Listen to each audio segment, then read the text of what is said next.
सहना भवतु सहनौ भुनक्तु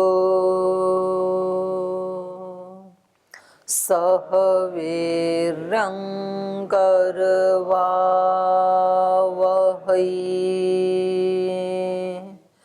तेजस्विनावधीतमस्तु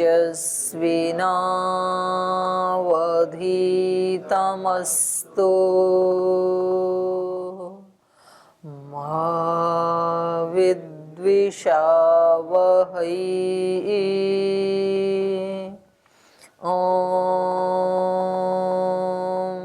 शांति शांति शांति।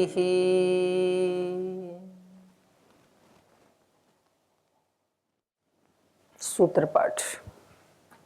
अथ चतुर्थोऽध्यायः तृतीयः पादः।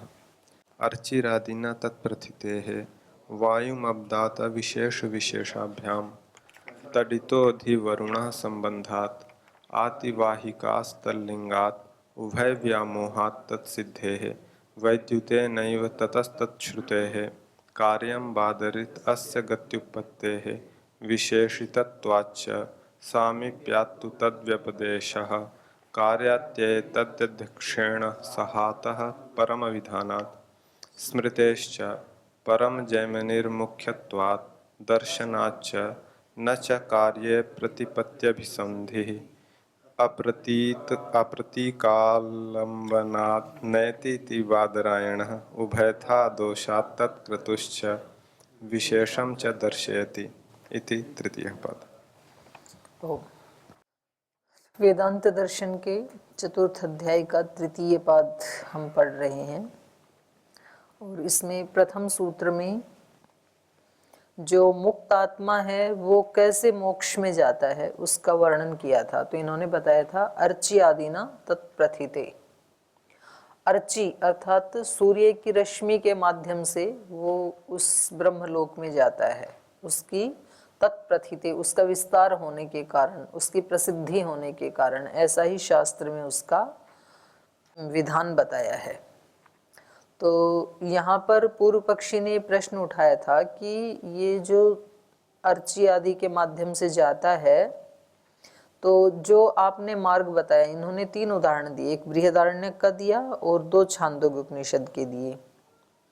तो इनमें लगभग एक जैसा ही पाठ है कि वो पहले अर्ची के माध्यम से एक दिन के जितने प्रकाश को प्राप्त करता है, फिर शुक्ल पक्ष के प्रकाश को प्राप्त करता है, फिर षण्मास को, फिर संवत्सर को, फिर संवत्सर से आदित्य को, फिर आदित्य से चंद्र को, चंद्र से विद्युत को, विद्युत से फिर एक मानव, एक मानस पुरुष उसको मिलता है और वो फिर उसको ब्रह्मलोक में ले जाता है। ये हमने वर्णन पढ़ा। तो ये कह रहे हैं कि बृहदारण्यक में तो वायु भी लिखा हुआ है। इन्होंने एक वो दिया उदाहरण बृहदारण्यक का, यदा वै पुरुषो अस्मान् लोकात् प्रैति स वायुम आगच्छति तस्मै स तत्र विजिहिते। और वो वायु वहाँ उसके लिए रास्ता छोड़ देता है, एक होल सा बना देता है जिससे कि वो चला जाता है। यथा रथ चक्रस्य खम, जैसे कि रथ के चक्र में एक खम खुला स्थान होता है, आकाश जैसे होता है, छिद्र होता है, ऐसे वो वायु उसको छिद्र बना देता है अपनी परत में से। तेन स ऊर्ध्वम आक्रमते, तो उससे वो ऊपर की ओर चला जाता है। तो कथम वायु गमनम संगति स्यात्, तो इस वायु गमन की संगति तो आई नहीं ऊपर जो आपने वर्णन किया है, तो इसकी संगति कैसे लगाएंगे आप? अत्र उच्यते, उसका उत्तर दिया जा रहा है। वायुम अब्दात अविशेष विशेषाभ्याम, कह रहे ये जो वायु है यह है अब्दात, अब्दात माने संवत्सरात। वायु जो है इसको हम संवत्सर के बाद ले लेंगे, आदित्य के साथ इसको जोड़ देंगे। क्यों? अविशेष विशेषाभ्याम, क्योंकि उसी के साथ इसके अविशेष माने सामान्य और अविशेष विशेष मतलब विशेष, सामान्य और विशेष विशेषता और समानता उसी के साथ देखी जाती है इसकी। तो इसको भाष्यकार समझा रहे हैं, वायुम प्राप्नुवन्ति, बोले ये वायु को प्राप्त करता है। ते अब्दात संवत्सरात ऊर्ध्वम, तो वायु के बाद ते अब्दात, अब्दात का अर्थ किया संवत्सरात, संवत्सरात ऊर्ध्वम, वायु को संवत्सर से ऊपर ले लेना चाहिए, क्योंकि जो क्रम है वो पहले दिन का, फिर शुक्ल पक्ष का, फिर षण्मास का, फिर संवत्सर का, तो संवत्सर के बाद ही आएगा ना वायु का। तो इसलिए कहा संवत्सरात ऊर्ध्वम इति एषा वायु गमन संगति, इसको संवत्सर के बाद ले लेना चाहिए, तो यही वायु के गमन की संगति है। यदुक्तम मासेभ्य संवत्सरम संवत्सरात आदित्यम, तो आदित्य से तो पहले ले लेना चाहिए और संवत्सर के बाद में। और कह रहे हैं यही इसका वो बताया भी है क्रम वहां पर भी, मासेभ्य संवत्सरम संवत्सरात आदित्यम, ऐसे ही छांदोग्य उपनिषद में बताया। तदत्र संवत्सरात आदित्योर मध्य वायुम पदम उपसंहर्तव्यम, इसलिए ये जो वायु पद है इसको संवत्सर के बाद और आदित्य से पहले दोनों के बीच में उपसंहार कर लेना चाहिए। तो पहले पढ़ा था ना हमने उपसंहार और व्यतिहार, कोई चीज कहीं इधर उधर से उठा करके जहां आवश्यकता है उसके साथ उसका नियोजन करना। तदत्र संवत्सर आदित्योर मध्य वायुम पदम उपसंहर्तव्यम संवत्सरात वायुम गच्छति वायोः आदित्यम इति। तो बस हो गई संगति, कोई ज्यादा बड़ी बात तो नहीं थी। तो बोले कुतः, यहाँ क्यों लगाया आपने?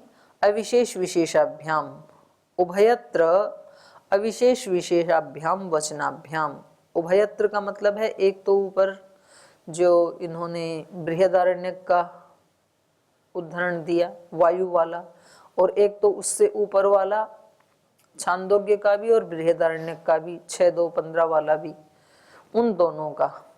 उभयत्र प्रकरणयो विशेषा विशेष वचने विद्येते, दोनों ही जो प्रकरण हैं उनमें कुछ तो विशेष शब्द हैं और कुछ तो समान शब्द हैं। जैसे ऊपर के तीनों ही जो वचन आए थे उनमें जो है वो श्रद्धा, ये चामी अरण्ये श्रद्धाम सत्यम उपासते, और ऊपर आया था ये चे में अरण्ये श्रद्धा तप इति उपासते। तो ये कुछ तो समानताएं हैं इन वचनों में, है ना, और कुछ थोड़ा विशेषता है। जैसे ऊपर वाला जो था उसमें था अरण्ये श्रद्धा तप इति उपासते, नीचे था श्रद्धा सत्यम उपासते, तो थोड़ी सी समानता है, थोड़ी तो विशेषता है। तो इन सारे ही वचनों में ऐसे ही है।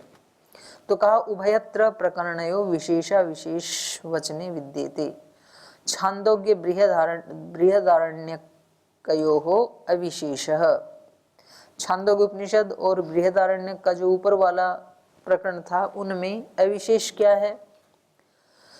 समानो अर्ची आदि क्रमा, बोले दोनों में अर्ची आदि का क्रम बिल्कुल समान है कि पहले वो अर्ची को रश्मि को जाता है, रश्मि से शुक्ल पक्ष को जाता है, शुक्ल पक्ष से षण्मास को, षण्मास से आदित्य को, ये क्रम बिल्कुल एक जैसे समान है सभी में। तो समानो अर्चिरादि क्रमः। और फिर आगे कहा तद्य इत्थम विदुः ये चे इमे अरण्ये श्रद्धा तप इति उपास्ते ते अर्चिषम अभिसंभवन्ति। और आगे कहा ते य एवं एतद् विदुः ये च अमी अरण्ये श्रद्धाम सत्यम उपासते ते अर्चि अभिसंभवन्ति। तो यहाँ दोनों ही जगह ये अर्ची आदि का विधान समान है और अरण्य में रह करके तप और श्रद्धा इसका विधान भी समान है। तथा च तत्र उभयत्र विशेष भेदो अपि विद्यते, तो समानता के साथ साथ थोड़ी विशेषता भी है। विशेष क्या है? यद बृहदारण्यक श्रुतौ संवत्सर शब्दो न विद्यते देवलोको अधिको विद्यते। बोले जो बृहदारण्यक का जो वचन है उसमें संवत्सर नहीं है, ऊपर वाला जो है ना बृहदारण्यक का, ते अर्ची अभिसंभवन्ति अर्चिसो अह अन्न आपूर्यमाण पक्षम आपूर्यमाण पक्षात यान षण्मासान उदंगात आदित्य एति मासेभ्य देवलोकम। तो मास से सीधा यहाँ क्या आ गया? देवलोक, आदित्य नहीं आया। मासेभ्य देवलोकम, देवलोकाद आदित्यम, उसके बाद आदित्य आया है। तो ये कह रहे हैं बृहदारण्यक की जो श्रुति है उसमें संवत्सर शब्दों ने विद्यते, संवत्सर शब्द नहीं है। और देवलोको अधिको विद्यते, इसमें देवलोक अधिक आ गया, आदित्य की जगह यहाँ पर देवलोक आ गया, पहले आदित्य था यहाँ पर। सॉरी, संवत्सर, हाँ। तो देवलोको अधिको विद्यते तथा छांदोग्य श्रुतौ, और ऐसे ही छांदोग्य की जो श्रुति है उसमें देवलोको न विद्यते। तो ये विशेषता है, उसमें देवलोक का विधान नहीं है। संवत्सर शब्दों अधिको विद्यते, वहां पर संवत्सर शब्द का प्रयोग किया गया है। तथापि उभयत्र अर्ची आदि नाम क्रमः समानो अस्ति। तो ये छोटा सा तो विशेषताएं हैं और ज्यादा इसमें समानताएं हैं। तो तस्माद् अर्ची आदि मतः क्रमस्य प्रथितत्वं सिद्ध्यति। तो कह रहे हैं इस प्रकार से, इस कारण से अर्ची आदि मतः, अर्ची आदि वाला ये जो क्रम था ये प्रथितत्वं सिद्ध्यति, इसकी विस्तृत प्रसिद्धि ये दोनों जगह सिद्ध होती है। प्रथितत्वम, इसका विस्तृत प्रसिद्धि, प्रसिद्धपना ये सिद्ध होता है। विशेषो अपि उभयोः तथैव अस्ति, और ऐसे ही दोनों की विशेषता भी है। तस्मात् तयोः एक वाक्यता संभवती, इसलिए इन दोनों में एक वाक्यता है। इन्होंने कहा ना कि भाई ये कैसे एक वाक्यता लगाएंगे आपकी, संवत्सर के बाद ही वायु आएगा। तो बोले क्योंकि दोनों में कुछ समानताएं हैं, कुछ विशेषताएं हैं। समानताएं ज्यादा हैं, विशेषता कम है। तस्मात् तयो एक वाक्यता संभवती तदा बृहदारण्यकोपनिषदो द्वितीय स्थले पठितस्य वायुम इति पदस्य संवत्सराद अनंतरम उपसंहाराद एक विषय अवतिष्ठते ही। तो कहा कि दोनों में तस्मात् तयो एक वाक्यता संभवती, दोनों में एक वाक्यता की संभावना होने से बृहदारण्यक उपनिषदों द्वितीय स्थले पठितस्य, जो वायु वाला इन्होंने इसके 2 नंबर सूत्र की भूमिका के रूप में जो बृहदारण्य का वचन दिया था, उसमें वायुम इति पदस्य, वायु जो पद है उसका संवत्सराद अनंतरम उपसंहारात, वायु पद का उपसंहार कहाँ किया? संवत्सर के बाद। संवत्सराद अनंतरम उपसंहारात एक विषयता अवतिष्ठते। तो इसमें फिर एक विषयता आ जाएगी, क्योंकि पहले इन्होंने दोष क्या दिखाया था कि यहाँ वायु शब्द अलग है, तो इसको कहाँ लगाएंगे? तो बोले वायु को लगा दो संवत्सर के बाद और आदित्य से पहले, तो उसमें हो जाएगी एक रूपता। वायु लोकस्य उपसंहारस्तु उक्तः परंतु स एतम देवयानम पंथानम आपद्याग्नि लोकम आगच्छति। स वायुलोकम स वरुणलोकम स आदित्यलोकम स इंद्रलोकम स प्रजापतिलोकम स ब्रह्मलोकम इति वरुणलोकादीनां सन्निवेश कुत्र कार्य इति उच्यते।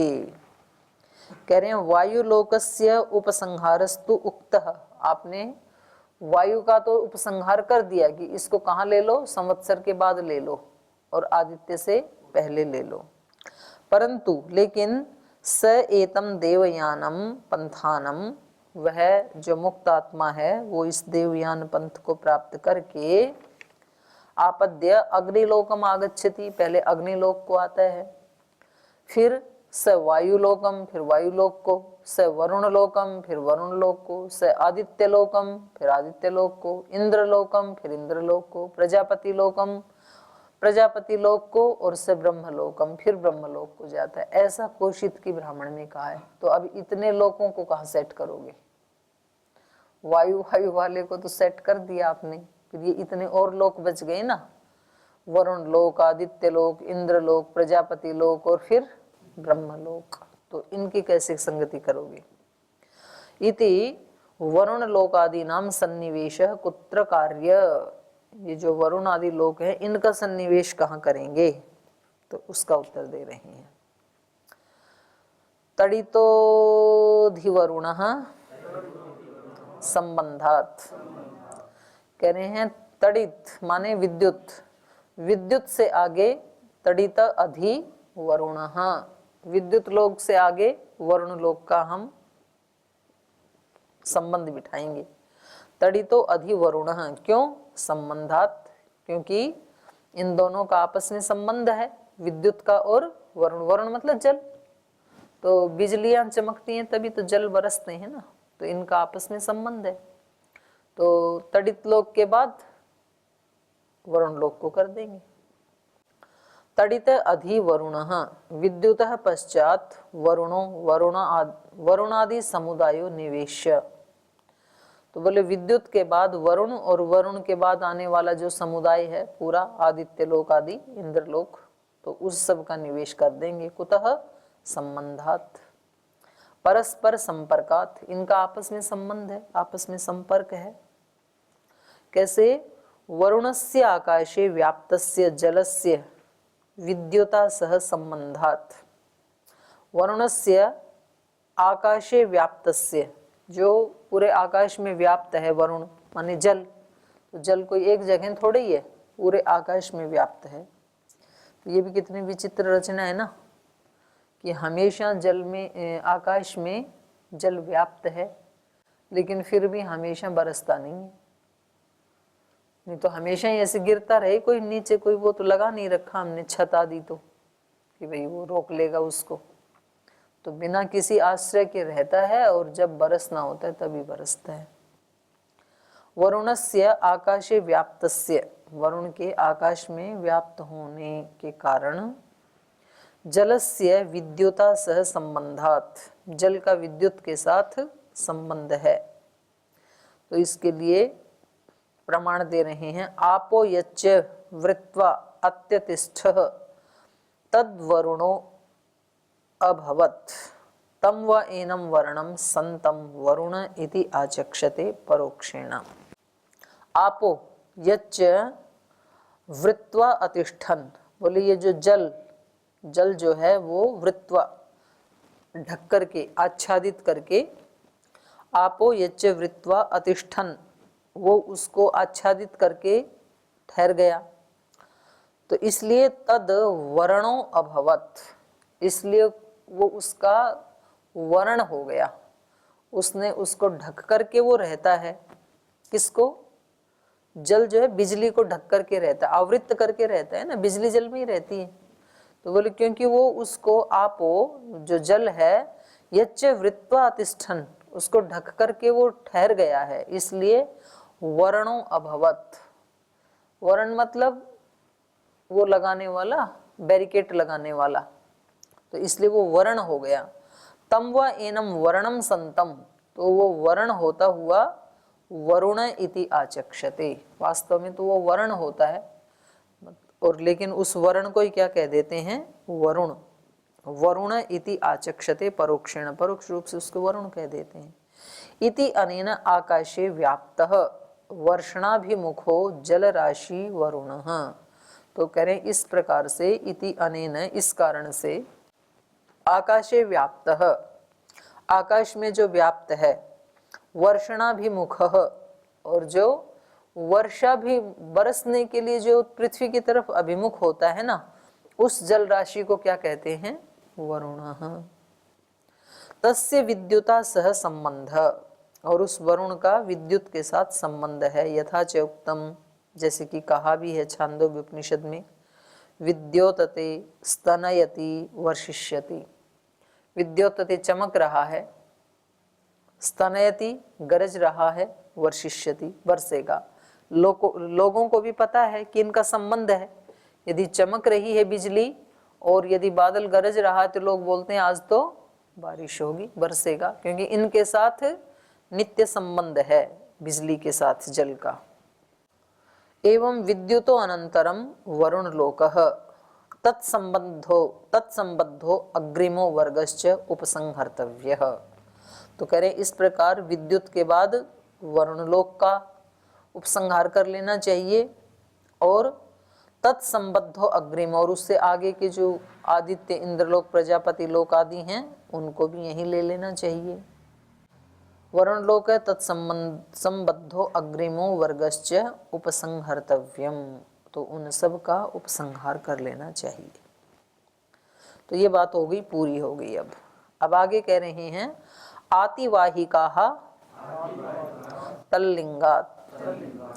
बोले ये जो अर्ची आदि है ना, ये क्या है उस आत्मा की आतिवाहिका, अतिवहन करने वाली। अतिवहन करने वाली माने आगे बढ़ाने वाली उसकी यात्रा में। जैसे अर्ची है, फिर शुक्ल पक्ष है, फिर षणमास है, फिर आदित्य है, नहीं संवत्सर है। तो ये जो सब हैं ये सारे क्या हैं इस मुक्त आत्मा के लिए? क्या है ये?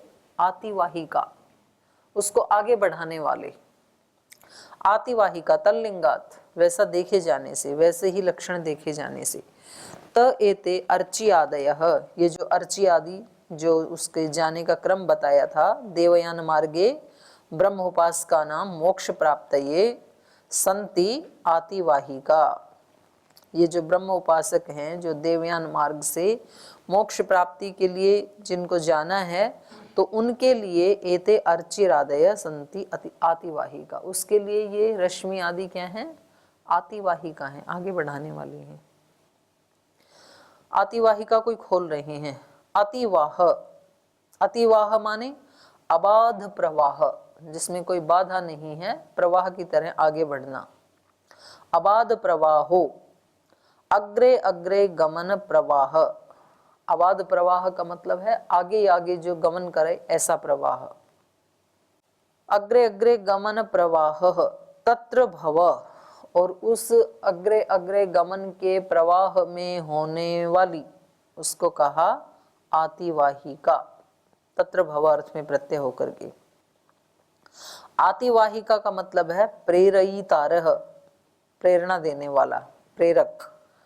श्रुति क्रमः माने शरण कर्म, श्रुति मतलब सरकना, आगे आगे सरकाती है ना, तो श्रुति कर्म वाली हैं ये। श्रुति कर्मः संति नदी तरंगा इव, नदी की तरंग की तरह। जैसे नदी में कोई पत्ता आदि डाल दे तो उसकी तरंगें उसको आगे ही आगे लेके जाती हैं।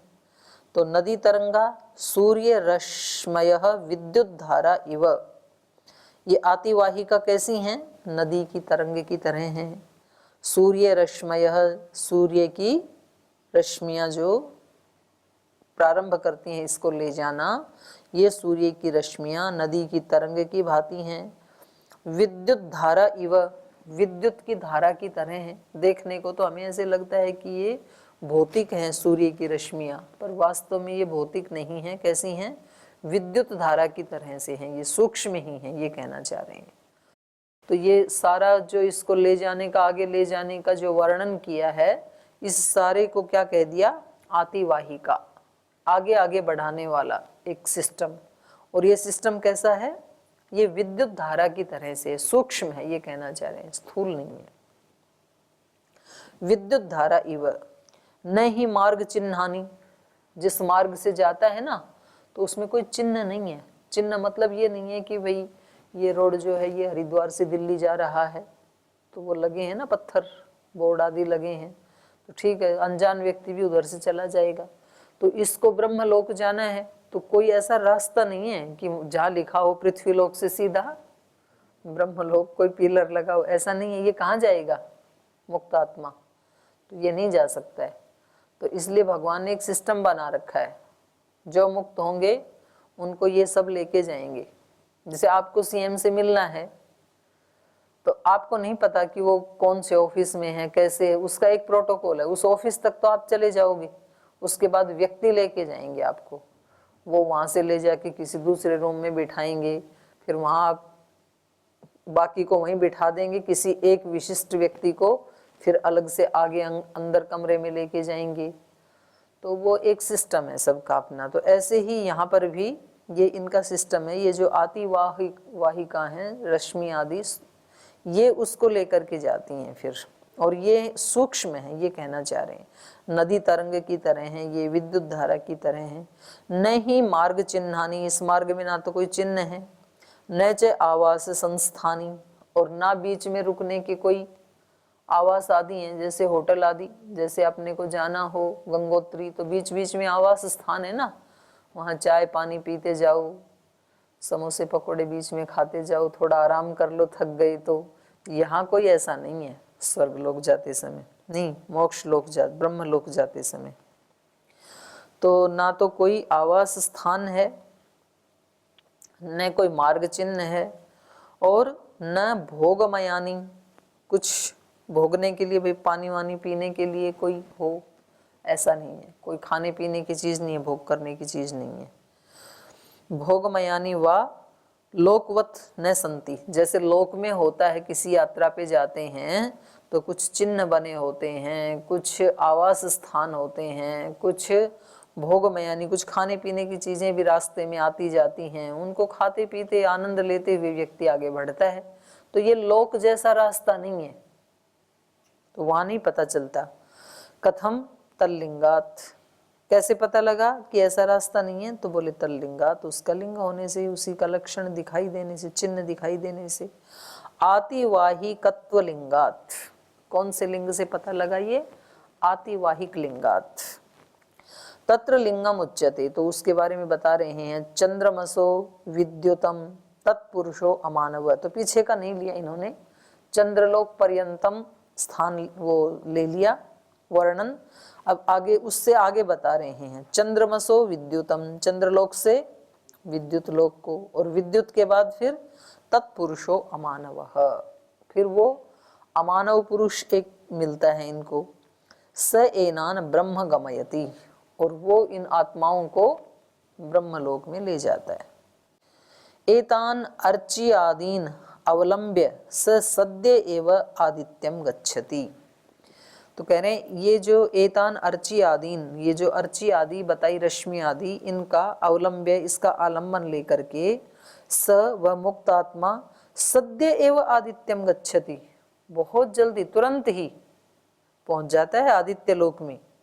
कितनी जल्दी? यथा ही उक्तम अस्मात् शरीरात् उत्क्रामति अथ एतै एव रश्मि भी ऊर्ध्वम आक्रमते, इस शरीर से निकल करके इन रश्मियों के माध्यम से ही वो ऊर्ध्व आरोहण करता है, ऊपर की ओर उठता है। और वो कब तक ले जाती हैं? स यावत क्षिपेत मनः तावत आदित्यम गच्छेत, माने जब तक आप मन को कहीं लगाएं इतनी देर में तो वो आदित्य लोक में पहुंचा देती हैं। तो फिर आवास की क्या जरूरत है, बीच में होटल आदि की क्या जरूरत है? मन को कहीं एक जगह लगाने पर, मैं कहूँ कि ले जाओ भोजनालय में, तो गया, इतनी देर में तो आदित्य लोक में पहुंच जाएगा, इतनी फास्ट स्पीड है। यावत क्षिपेत मनः तावत आदित्यम गच्छेत एतावद वै लोकद्वारम विदुषा प्रपदनम, तो ये इसके बाद इन सब के माध्यम से लोकद्वारम माने ब्रह्मलोक द्वारम, तो ब्रह्मलोक के द्वार को विदुषा प्रपदनम, विद्वान लोगों के चलने का ये मार्ग है। क्षणेन मानस स्फुरण कालेन एव स आदित्य पर्यंतम अर्ची आदीन अतिक्रामति, माने क्षण भर में, जैसे मन का स्फुरण होता है एक जगह से दूसरे स्थान में, इतने काल में ये अर्ची आदि इसको आदित्य लोक में पहुंचा देती हैं। तदित्थम कथम अर्ची आदि नाम मार्ग चिन्हत्वम, तो फिर जब इतनी फास्ट गति है तो मार्ग चिन्ह क्या हो? और कथम भोगमया आवास स्थानत्वम, तो एक से छूटा है यहाँ पर आवास स्थानत्वम च प्रतिषेधति, तो इसलिए आवास स्थान आदि का स्थान का स लगा लेना। वस्तुतः ते अर्ची आदयः बाह्य दृष्टया तेजस तरंगा आभ्यंतर दृष्टया सूक्ष्म शरीरवर्तिनो मानस तरंगा वक्तुम शक्यन्ते। ठीक है, इसको फिर दोबारा पढ़ेंगे ना भाई। कितनी देर में वो आगे पहुंच जाता है ब्रह्मलोक में? क्षण भर में ही पहुंच जाता है। मन को इधर से उधर लगाई, इतनी देर में तो आदित्य लोक में पहुंच गया। इतनी फास्ट गति है रश्मियों की। तो इसका मतलब ये है कि ये स्थूल रश्मि नहीं है। स्थूल रश्मि को तो आदित्य तक जाने में 8 मिनट लगती हैं, 7.5-8 मिनट लगती हैं, और ये तो मन के स्फुरण के साथ तो आदित्य लोक को पहुंचा देती हैं। तो ये सूक्ष्म, इसलिए इसको अलग से कहा इन्होंने आतिवाहिका। तो आगे का कल पढ़ेंगे।